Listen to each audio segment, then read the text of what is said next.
So, 2 games to go for Bournemouth, and for our opponents, it's a tale of 2 dotted lines. Manchester United looking for Champions League, and Everton looking to stay in the Premier League. What can we do? How can we affect it? It's a tale of 2 massive powerhouses from the Northwest. Actually, maybe just one. Oh, that's harsh. I know, harsh on United. Big side. Yeah, but that is harsh on United, I agree. They're doing all right, they're finding their feet again. Can Bournemouth stop Eric Ten Hag's Champions League dream? And can we help Eddie Howe out on the way? Look, in the last 4 games, Man United have created more chances, more big chances, but have scored fewer goals than AFCB. So can the Cherries take advantage of a misfiring Red Devils? This is the Back of the Net preview. My name's Sam Davis. My name's Tom Jordan. The last time we played United at Dean Court, we secured the W. So can Gary O'Neill turn around our poor performance at Palace and send us off to Everton on a high? It's a big match. It's sunny in Bournemouth today, and it's going to be sunny at the weekend. Oh, lovely. And it's our last game of the season. So weird. Yeah, it seems to have just all come around really, really quickly. Last home game, but yeah, I think you always hope, and I like to think that kind of history will tell you that your last home game, whatever, even though people say if you're not playing for anything, it's your last home game, you want to send it off in style. And we finished seasons of late really well. In the start, I know we had the COVID season where we went down, but being in the stadium, I've always felt like it's been good. Yeah. So hopefully it'll be a nice send off, and but not too many send offs. I don't want Jefferson Lerma to have a send off. Yeah. Oh my goodness. So yeah, our record against United at home has actually been okay for a club of their stature. Away though, of course, we know it was not as fruitful. We've only got 1 point at Old Trafford before, and it didn't come this season. Let's wind back to January when we travelled up to Manchester and came back with sweet FA.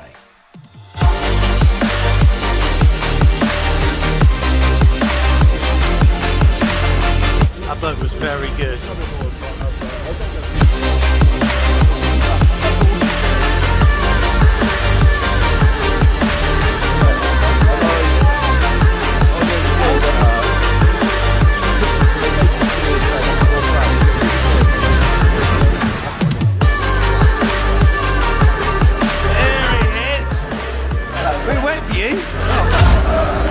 Mate, say what you like about the atmosphere at Old Trafford. They're singing before kick-off. I mean, it is only about 50 of them. That's all right, isn't it?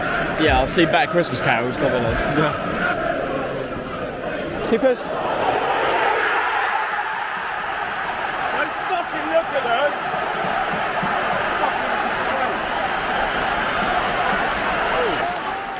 How many set pieces do we need to concede before we do something? I don't get it. What's going on? 2-0. I feel like they just scored. Is that 2-0? 2-0. We just what? Well, I've just seen they've got a big chance, so. 2-0, that's 2-0. Alright.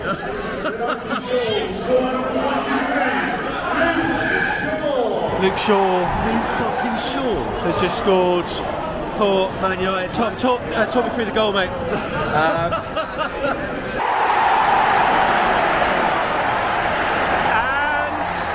Within a flash, it's 3-0.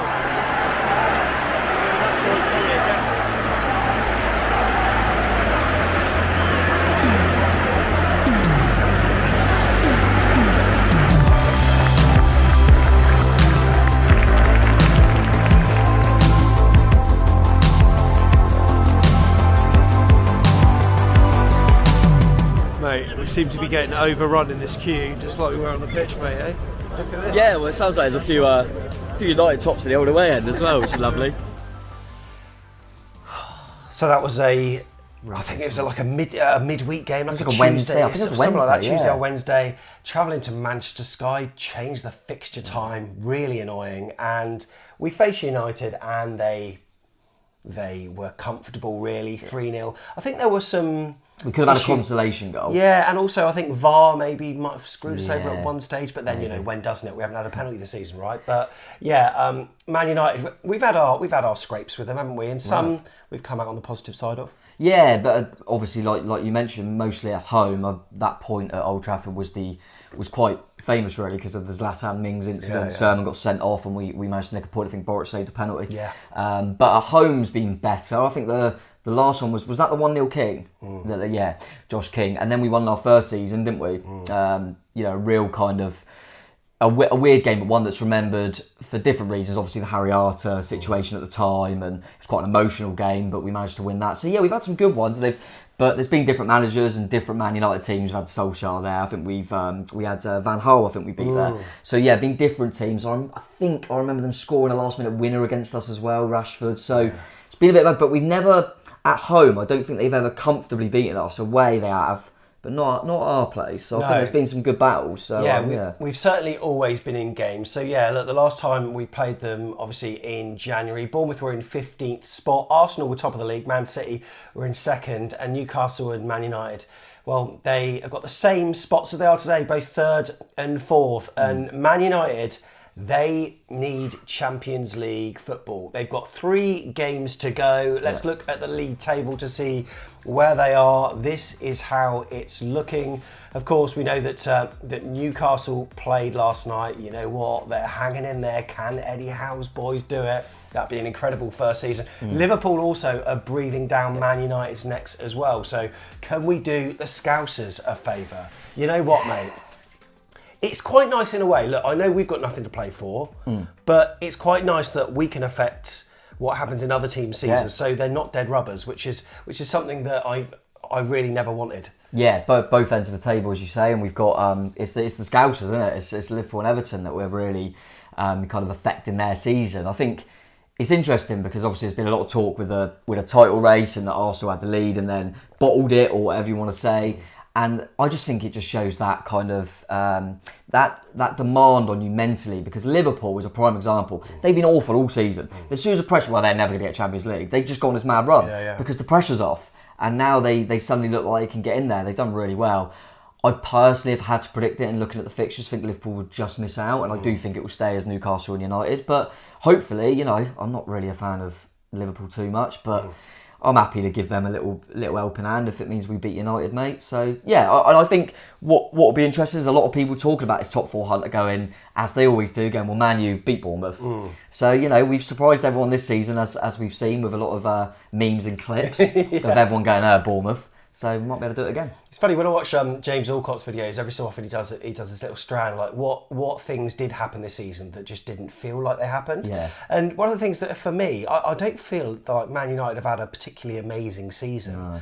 But I think it's because Erik ten Hag, he's changed the way they play, and he's slowly turned them into a very difficult team to beat, but they don't necessarily blow teams over like they used to. And if they have been beaten, invariably there's only been 1 goal in it. Apart from 4 games, now we're not talking Champions League or any, in the league, do you know which Premier League teams have beaten United by more than 1 goal? By more than 1 goal? I mean, one of them's obvious, right? Liverpool. Yeah. One of them's obvious, Liverpool. Did Arsenal beat them? Correct. Yeah. First game of the season, Brentford. Yes. And there's one more, and it's who's going to win the league. Man City, sorry, of course. Tell you what, though, I love that for you. Good memory on Brentford. Well, I'm pretty. Well, I think we were at Man City. Yeah. When that happened, that was the late game. Because I remember, actually, funny enough, you do these things now when you go on away games. You get them just parks, and you can park on people's driveways. Yeah. And I parked on a driveway of it, and he went, "Oh, I'm a Man U fan anyway, so I'll be here watching the game or whatever." And we walked back to the car, and he was outside having a fag, going, "Yeah, I'm not watching any more of that. We're already 3 down." And obviously, Man City beat us, so we weren't too happy. But yeah, they had as you say, mate, he's had to develop something. I think Ten Hag's done a really good job. I think the problem you get, I certainly think, because I agree with you, every time I feel like I've watched Man U, I think they're very good. But grind out. It's always massive publicity still if they lose. Yeah. But you still, in your head, you're thinking Man U should be going for the title. Yeah. Because it's Man U. Yeah. And I think it's hard to kind of step away a little bit and go, they're not what they once were. Yeah. And they're trying to build themselves back. I think they will with this coach. I think he's top draw. They haven't got the players to play his style yet. I think he's added a few little bits. Casemiro's been the main one, but defensively, and even De Gea in goal with that kind of play out from the back, they haven't quite got it yet. And I think there's little bits and bobs that he'll start improving and getting a number 9 as well. But he's improved them, and I do still think they'll get that top 4. I suppose it's all about the expectations, isn't it? Because Newcastle, Liverpool, Man United, they're all on roughly the same amount of points. And it feels like Liverpool's season has been absolutely trash. It feels like Man United's season has been all right. And it feels like Newcastle's season has been absolutely amazing. Yeah. And let's take a look at the form table to see who is on form. We alluded to Liverpool's breathing down Man United necks. 6. They're second at the moment in the form table. Man United are up there. However, mate, check out those 2 L's. Since we've played them, they've only won 2 on the road, which gives me a little bit of hope. And like I say, teams don't sort of blow them away. Maybe after our poor performance against Palace, maybe that was a blip. Yeah. Maybe we can get something. I mean, do you think they can be got at? Yes, I do. I think if we're on it, it all depends, what Bournemouth turns up, and obviously what Man U turns up as well. But I think said this before on previous stuff, and Man U fans, if you're not completely aware, but we beat Tottenham, we beat Liverpool, and we never lost to Newcastle either in our 2 league fixtures. And I just looked at them games, particularly Liverpool at home, and there is this, which rightly so by the way, is this arrogance of they're going to Bournemouth, they should be able to keep the ball, knock it around. And I think if we defend, it all depends how we defend. If we defend and we're organised, I think we're happy with them having possession, happy with having the ball, because we can hurt teams defensively. And let's be honest. I mean, Man U are better than both the sides I mentioned, but Tottenham have got some decent footballers, and so have Liverpool. But you always look at them and go, if they're too expansive, you can counter on them. That's exactly what we did in them games. And really, have they got a Van Dijk? I wouldn't say so. It depends who plays, but if a Lindelof plays, if Maguire plays, if they play Shaw in there, Van Bissaka, they're all good players, but they're all players that I think, with our pace on the break, I feel like we can get them. I certainly feel like we can score. It all depends on how we do defensively, because equally, I remember at home to Tottenham in the reverse one, we again caused some problems, scored 2 goals, but we weren't strong enough at the back, and we conceded 3. So could be goals in this one, but I think we could hurt them up the other end of the pitch, mate. So what good things has Erik ten Hag done? Of course, he's got rid of a superstar or 2. We'll talk about that later. However, Man United fans, if you're coming down to Bournemouth, safe travels. It's going to be a nice day. 18 to 19 degrees, sun, little bit of cloud, beautiful. If you're drinking, the Bell in Folkestone, there's also a couple in Boscombe, Marroy's, and also Mellow Bar as well. Check them out. And they're both like 10-minute walks to the stadium. Check out In Off the Far Post as well. Great place for some footy merchandise and paraphernalia. That's only a few doors down from the Bell. And yeah, thankfully, no train strikes. It's going to be a beautiful time. And look, if you want to see what we think of your team, there are some more videos from us, not least at full time, Tom, yeah? Yeah, full time, be doing the fan cams. More than welcome to come on, Man United fans. But yeah, we do that by the 1910 kind of club bar. And yeah, we'll get that instant kind of reaction after the game. And then following that, you'll see the vlog from the day, which again, will just see everything that happened in the game and around it. And then we'll go into a little bit more detail and dissect it a little bit more next week with a second look. Yeah. And hopefully it'll be a nice one for us. But if it's a nice one for you guys, then maybe you want to watch. Yeah, and make sure you hit the subscribe button to be alerted. Hit that bell, because that will tell you when we put a video out. And also it'd be appreciated if you hit the like button as well. Thank you so much for that. So look, the fan cams will be coming out, but they might be a little bit later because, of course, after the game, our players are going to be doing a lap of honour. There's no pitchy. We're not getting involved with any of that because that's embarrassing. It would be. Yeah, it would be. It's so Bournemouth, but look, we're not doing that. There's also some player awards as well, so we're going to be, of course, absorbing that, and then straight after the last player has walked off the pitch, we'll then dart round. If anyone wants to have a say, you can do. It may be a quick one because a lot of you might have gone, who knows. However, yeah, chance to say thanks to our players as we remain Premier League, and we know the 19 teams that are going to be in the Premier League this season and 1 to go. Who do you want, Tom? Luton or Cough? Oh, I don't know, That's a tough one, isn't it? I'm buzzing it's them two, by the way. So am I. Not too much against the other clubs, to be honest. It's just the travel, obviously, for Bournemouth fans. There was and we had a 50-50 chance, really, of it being a team right up north again. I mean, I was thinking, another night out at Newcastle, but I was thinking of the cost and the travel. But And equally, take away that, I actually prefer the other two sides. Don't know why. Yeah. It's probably because they relate to us a little bit more. The Well, other two sides are a lot bigger clubs in stature. Yeah, I mean, Luton, of course, minus 30 points at the bottom, rooted to the bottom of League Two. Imagine if both of them teams relegated in the Premier League. Oh, man, it'd be incredible. And Coventry have had their financial problems. Yeah, and also all their, they've been nomadic recently, and even at this stage, that they haven't got anything agreed as to where they're playing next season. I mean, it will likely be the CBS, the Coventry Building Society Arena, but We're talking about Crispin and Smith. However, they've had it and like financial issues as well. So either way, I mean, the gaffer, by the way, Robbins has done an unbelievable job. I think it's 5 years, League Two could be Premier League. Unbelievable. And what Rob Edwards has done for Luton. That's even funnier. Who thought they thought better by getting one. rid. Yeah, he was their sort of fresh.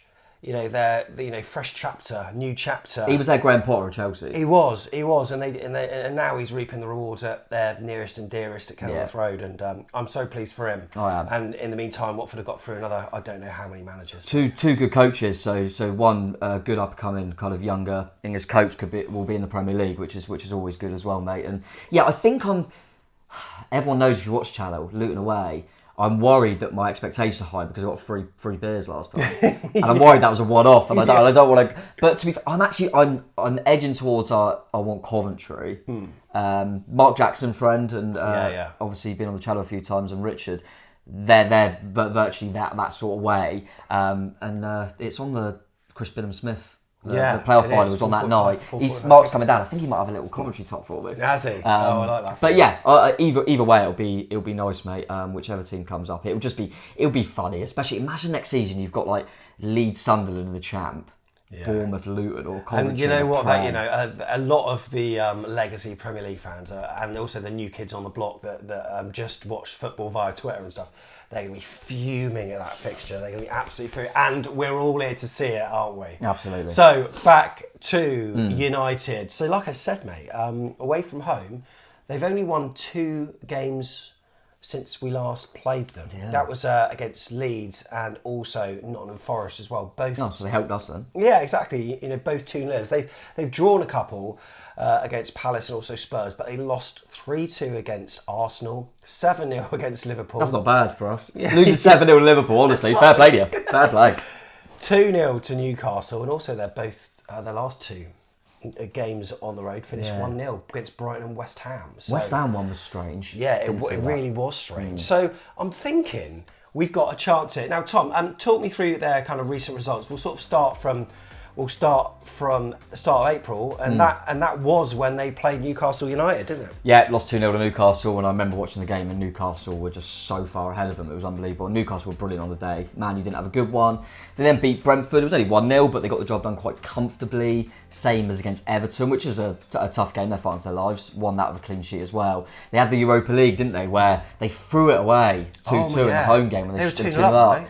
The away game, they were atrocious. Lost 3-0. The win against Forest was sandwiched in between that. Scraped that FA Cup game. Brighton, Brighton were a better team, but they won on penalties, fair play. Like you say, the draw with Tottenham and beat Villa. I thought that was a good win for them because Villa were on really good form at that point. Then, as you say, mate, Brighton got their payback with that last-minute penalty win against them. And then the West Ham one, they were really disappointing. And I thought, we've got them soon. They don't look on it. But then they came back against Wolves and we looked pretty good again. I thought they comfortably beat them. But that's without Rashford as well. It remains to be seen whether he'll be back for our game. He's obviously crucial to them. So they got a sort of rigid team that seems to be very disciplined. But it's fair to say they've got a different style. Erik ten Hag was the manager responsible for basically keeping Ronaldo out the side and letting him go. And it's fair to say that he's put his mark on this United side. Yeah, no, definitely. And I think it was the right decision, to be honest. It's easy to go get him in, you get an extra 20 goals away. They changed the way they play, and you got to look. And in the dressing room and stuff would have been great. I kind of feel it's very similar to when Arteta come in and got Aubameyang out quite quickly, and people thought, well, that's loads of goals there, but he's reaping the rewards now, and sometimes you have to take that step back, take 2 forward, and I think that's what Ten Hag will do, and I think they'll be strong next season for it. I look at some of the things. He's obviously brought in Anthony, who he knew and is a flair player, hasn't quite worked for him. And that was a lot of money, and I think because they spent so much on that, it meant they had to go for a stopgap up top with Weghorst. And really, they need that number 9. But Martial's coming back and looking a bit better. Not sure if his future's still there. But as you say, mate, he's stamping his own style on the team with players that he probably don't quite want yet. Very similar to Arteta at Arsenal. Klopp when he come in at Liverpool. It's not going to just... It's going to start and you go, you ain't got the players for his style yet. I think if they allow whoever the owners are, of course, that's up in the air a little bit. If they allow him to get his players, I think he's a top manager, top coach, and they'll be fine. Okay, so in terms of our last match, we played them at Dean Court. Tom answered that earlier. Well done, Tom. It's almost like you read the script in advance. But it was a 1-0. It was Josh King, the ex-Man United player himself. Let's take a look at our head-to-head record. And in our home league matches against United, Bournemouth have... it's not a bad record, really. 1-2, drawn 0, lost 3. In all fixtures, Bournemouth have won 3, drawn 3, lost 13. And there you can see it. Of course, the famous FA Cup win back in 1984. After that, well, it was a number of years. It was our first Premier League season, as you said. And what an emotional night that was at Dean Court under Eddie Howe, where we won 2-1. Stanislas straight from the corner. Josh King winner again. Josh King winner again from a corner set piece. And then, as you say, that win in 2019. But other than that, it's been L's all the way. So can Bournemouth change it up? We hope so. Now, one of the things I thought for United is that they might have had a fairly busy transfer window in January with a few signings, but they didn't. I mean, they didn't sign anyone for cash value, did they? No, all loans, wasn't it? Weghorst obviously coming in, as I mentioned. They got Butler, didn't they, just for a bit of backup in goal. But Sabitzer was like a last minute signing. I thought, that could be alright. But I could see why it's a loan, because fitness wise he's struggling a little bit coming out of the team. When he's had a few games where I think he scored a couple in again, might be in that Seville game where he's looked alright. But yeah, he's still not there. Maybe they're probably thinking, we need to look into in the summer and we really start getting the people we want. And January is a tougher window to do that. They were in a healthy position, so probably didn't want to disrupt too much. But yeah, they didn't let anyone of note really go either. Just kind of all loans that end, wasn't it? So you're someone that we were linked with, Twan Zabi, were we? Yeah, I don't know how he's doing at Stoke. I'm really not sure. Do you remember that chant you half invented for Twan Zabi? Don't worry, Twan Zabi. Yeah. I thought never work. No, there was a few players we were linked with. I remember it was Twan Zabi and Tanganga. Yeah, that's right. At Tottenham, I think Holgate. And now I'm looking at it going, actually, I prefer that. I'm glad we got Jack Stevens, which I didn't think at the time. But yeah, not sure what's happening with Twan Zabi. But yeah, it was all kind of loans, no real cash in January, like you say, mate. But they were in a decent position, and I think they'll do some big stuff in the summer. And I think because of their ownership up in the air, that's also makes a difference to any sort of transfer activity. United's fans' views on this fixture are coming up. Do you want to know who the referee is, Tom? Nope. Do you not? Nah, I can care less. Oh, I'm not going to tell you. No, I am. I know you are. It's Chris Kavanagh. Chris Kavanagh. Oh, I know he had is. us. Yeah, we had him away at Arsenal. Yeah, great. Played a bit too much stoppage time. Not that we're bitter about it, but also home against Leeds United as well. No, that was all right, wasn't it? So, yeah, he's absolutely fine. On aggregate, under Chris Kavanagh, we have scored more than we've conceded. So that is a good thing. Right, before we go into team news, I suppose we better find out what Man United fans across the globe on YouTube think about us and this fixture. I'm guessing they think it's must win. Take one more look at the table. Bournemouth are there in 14th place. They don't have anything to play for anymore. We do. I think United should be winning this. And if we do win this, we go into the game with Chelsea at Old Trafford on Thursday, knowing that if we win, top 4 is secured with a game to go. And we don't have to go into that last game of the season with any sort of trepidation. We can just enjoy it. Look, Bournemouth, of course, they're safe. And yeah, I think you've got to give credit to Gary O'Neill. He's done a fantastic job. I think Scott Parker left really early on in the season when they got absolutely smashed by Liverpool at Anfield. So the job that Gary O'Neill has done, who was initially a caretaker / interim manager, now permanent manager, is a real credit to him. But it's mental. They're 14th. Yeah, but in the last few games, since they've really been safe, they've got 2 wins, 3 losses. Their last home game, I believe, actually was against Chelsea, wasn't it, when they lost? I think it was. Yeah, lost 3-1. But the thing they do have to play for, Flex, is that they can stop us.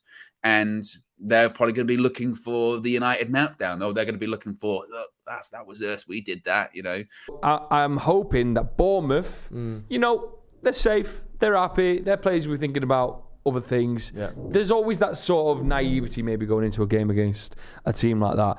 Whereas really, they might be up for it. They want to beat Man United. You know, is it their last game at home? I don't know. Just saying, if it is, they want to end on a high there in front of their home fans who've supported them very, very well over this season. So I think it's going to be tricky. Yeah, quietly confident for sure. I mean, their form's mixed. They seem to win every second game. I think that's the best way to describe Bournemouth. Loss against Crystal Palace, a rejuvenated Crystal Palace under Roy Hodgson. I look at that squad and I don't really see any player that really worries me. There's no one you'll go and sign. Like, who can we pick up from a lower team? No, and that's probably the biggest thing that they've struggled with this season. I think they got a lack of quality. I think as a squad I think they work well. I don't look at the like. If you've watched Leicester this season, Leicester look woeful. Yeah. I think Bournemouth have a lesser squad, but they seem to get more potential or maximize their ability. Yeah, so check out those fan channels. Man United are blessed with a plethora of fan channels. You've got the United Stand, you've got the United View, Stretford Paddock. There's absolutely tons of them. And so if you're a Bournemouth fan, you can gorge on what other supporters are saying just by hitting the links below. In terms of team news, we've had a player ruled out for the rest of the season, as well as Tavernier, mate, and Ryan Fredericks and Stanislas. We've had another one. Yeah, Semenyo scored 1 goal. He's done for the season. No, but hopefully and like you say, I think him and Tavernier, it's probably a case of what's the point of rushing them back now? You know, see it out. Hopefully, Hamid Traore. Well, I did say Stanislas. There is a chance of him coming back. Is there? Yeah, I mean, he's not. Is it one of them where he might have a little cameo send-off kind of game? He's got a good record against Everton, by the way. He's got a bloody good record. I mean, he scored goals against both these sides. So maybe we just chuck him on for a free kick at the end. We should have done that last week. Just imagine. Yeah, like everyone's view of him. Well, I think he's pretty much guaranteed to be going. So, yeah, maybe they're thinking that. It'd be nice to see him on the pitch, hopefully. But yeah, Traore. Maybe. Maybe. And that's now been confirmed as permanent. Yes, of course. Yeah, that was done as we all expected. Yeah, that was always going to happen in the region of about 20 million or something like that. Yeah, as long as he gets his... I think there's a player in there, he's young, hopefully. The fact he's been injured a lot and his middle name's Junior does worry me a little bit for his fitness, but hopefully he'll be all right. And do you want to get onto Man U team news? Yeah. Because I'm worried about Rashford being back. Back in training. I'm hopeful that he would only be on the bench. Yeah. Man U fans, let me know what you think. Just because they've still got a few games left and they don't want to rush him and get another injury. They've got FA Cup final as well, and they'll probably hope to think they can get the job done without him, like they did against Wolves. But he might be available, and even if he is on the bench, you know that if you're ahead, he could come on. But yeah, apart from that, it looks like Lisandro Martinez will miss the game, which is a positive for us, really. Probably their best centre-half with Varane, who came off in the last game, but I think he might be all right. Van der Beek actually got that horrible injury against us, didn't he? Yeah, he did. And that was a really nasty one. And then it's your usual kind of players. So I think Phil Jones might be back. Scott McTominay as well. We've been loosely linked with Scott McTominay, so but we'll see. And their player to watch, well, you've mentioned him, Marcus Rashford. He scored 16 goals. It doesn't feel as though he scored that many this season, but he had that real purple patch, didn't he? Yeah, he did. Yeah, and I think most of the time it's kind of obviously when he's fit and when they win, he's normally got the goal. And yeah, I think there's a few still players to watch. Obviously, I think they've got some flair players, and like Anthony and Sancho on their day can be really good, but it's just whether they can get that consistency. And Bruno Fernandes in midfield, I don't like the guy, but I think he's just a bit ratty, isn't he? I don't think many opposition fans like him, but he's a hell of a player. So, yeah, they've obviously got some quality player with or without Rashford. Okay, let's do teams then. We're going to start with AFC Bournemouth. Here we go. Right, so you got a 4-3-3 here. I'm quite intrigued, actually, with this one, mate. I'm just wondering what you're going to do and which personnel might be involved again, which might not. Go on then, talk me through what you want to do. Yeah, I'm trying to just chuck some stuff out there and see what happens really and get a little bit bolder just because the end of the season. And I got it right last week where I would just randomly go in Zabani's first start. Do you reckon Gaz watches and he's like, you know what, I'm going to do what Tom's going to do, but I can't change one. Yeah, I'm going to change one just so they know it's not them. Maybe, mate, maybe. Maybe you're picking the team there. But yeah, I did randomly think if he's going to play Zabani, it might be now, so I got that one bang on. Neto will obviously be in goal. I think Smithy will come back in at right back. Yeah. I don't think the kind of experiment of playing a centre half there worked. so I think he'll come back in, and I think Zabani will keep his place now. Doesn't look good, I don't think, if you chuck him in for his first game. Wasn't the worst player, and then you drop him again. So, but I think Celeste might come back in, and they'll see what that pairing's like, and then it allows you to move Kelly to left back. I don't personally believe, I loved him in the last home game. I think it's shown that I don't think Gary trusts Vigna as a fullback. Right. And I think against probably Anthony, really attack-minded winger will run at him. I think he'll worry that Vigna will get caught out. So I think he might use this to play Kelly back at left back, and also, allow that to kind of go into a 3 and be a little bit more. That's a safer 4. When it would go into a 3, then. Yeah. What, Kelly as the left side of a 3? Yes, probably. And then what, Anthony coming back as wing back, or? Yes, well, because I'm going to put Anthony in there, mate. That's why I've done it. So well, yeah. I'm just guessing. Yeah. Not that it's right in front of me. Yeah, that's what I'm thinking. Yeah. So going to that midfield, I think the 3 will be the kind of normal 3 at the moment of Rothwell, Lerma, and Billing. Lerma obviously dependent. He broke his nose. I saw all the training photos. I know it doesn't make too much, but there was 2 I didn't see in 40 photos, and that was Lerma and Solanke. Really? Which is never ideal. But yeah, it might be precaution, who knows. But yeah, I'm hoping it'll be them 3. Christie, I still think will play off that right side, Solanke through the middle, hopefully. And yeah, I'm going to chuck Anthony in there. One, because I think he maybe deserves an opportunity at some point, and also because of how I'm going to go, as you alluded to, mate. Kelly can then tuck in. I think Anthony's got that pace and energy to apply a wing-back kind of role. Christie can then come in. So I'm just trying to move a few chess pieces about and see what I think can happen. It's just a random guess. Quite easily couldn't be that. There's nothing on Matara or anything like that. But yeah, that's what I'm just going to pump for, mate. Will Lerma be in? Nose, I suppose. Yeah. Nose. Oh, Nose. Yeah, well, sorry. Can I put in another pun? Yeah, go on. No, I can't think. No. Man United, here we go.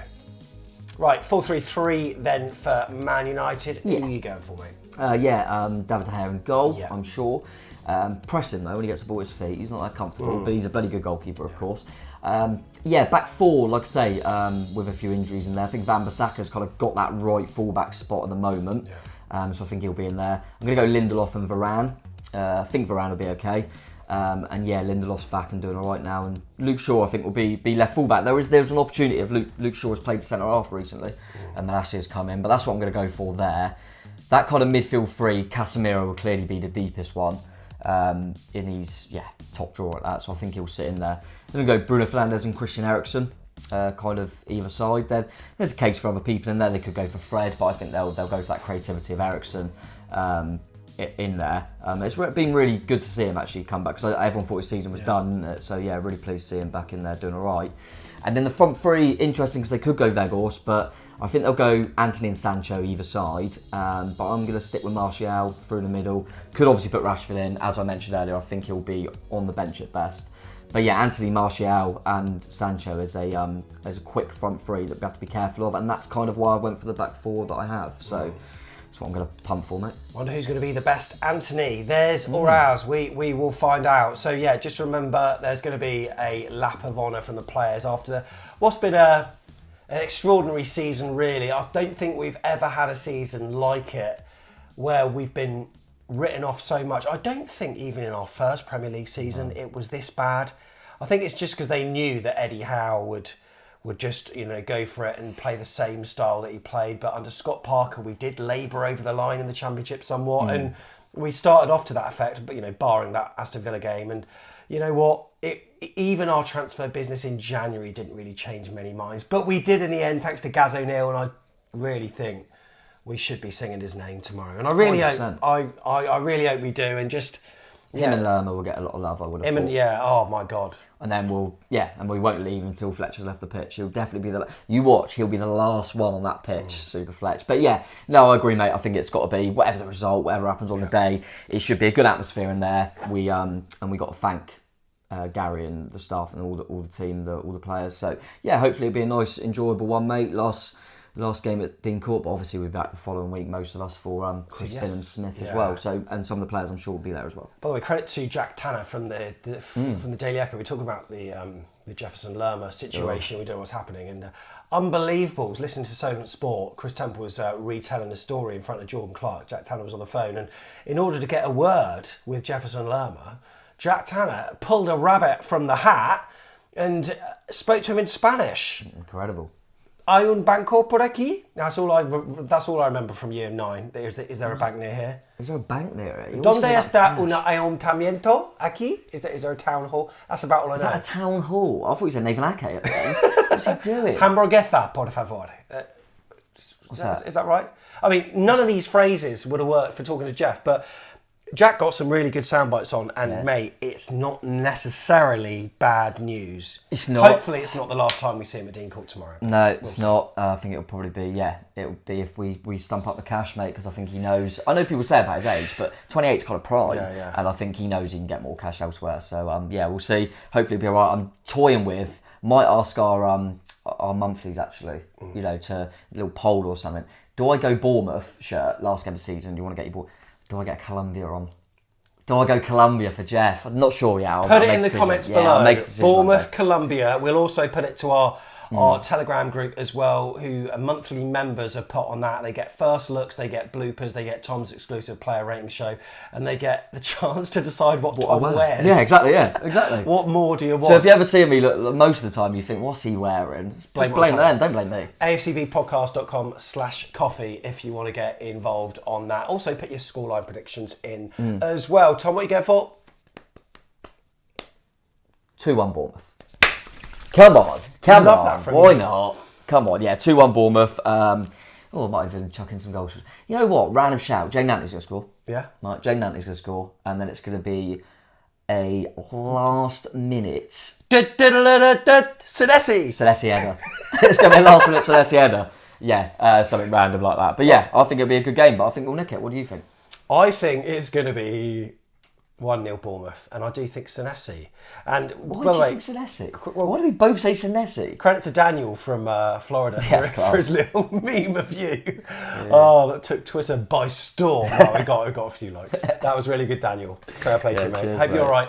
I'm going for a 1-0. And we'll heart the comments that have got the scoreline predictions that we may agree with down below. I mean, basically anyone that says Bournemouth wins, we'll go and like it for you. Look forward to seeing you at Dean Court. Say hi if you're about. Don't be shy. And looking forward to hopefully cheering on the lads to 3 points. See you at Dean Court. See you later. Other Ches. Come on. I'm sure it'll be no problem that we both think we'll win.